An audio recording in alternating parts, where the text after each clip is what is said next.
Okay, ionic bondings is it occurs between a metal and a nonmetal. The electrons are transferred from one atom to the other, most of the time from the metal to the nonmetal.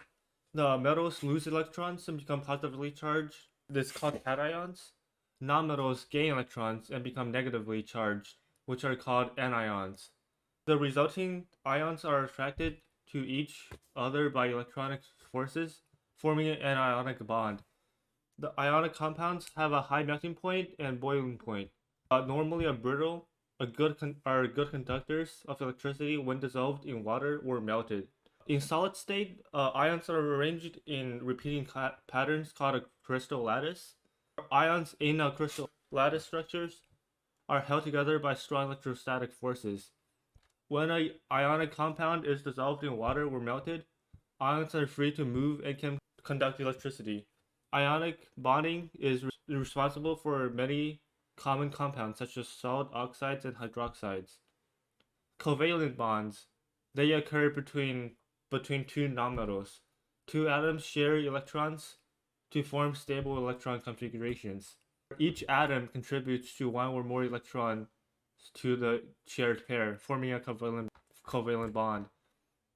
Covalent bonds can be polar or nonpolar, depending on the electronegativity difference between the atoms involved. In a polar covalent bond, the electrons are shared unequally between the atoms, resulting in a partial charge on one atom and a partial negative charge on the other. In a nonpolar covalent bond, the electrons are shared equally between the atoms. Covalent bonds typically have low melting points and often are gases or liquids at room temperature and do not conduct electricity at solid or liquid state. Covalent compounds do not contain free ions or electrons that can move and conduct electricity. Covalent bonds are responsible for forming many common compounds such as water, carbon dioxide, and methane. Valence electrons are basically electrons that are at the outermost shell of a particular chemical bonding or atom. Ionic bonding, valence electrons are transferred from one atom to another. Metals which have few valence electrons lose electrons and become positively charged ions in ionic bondings.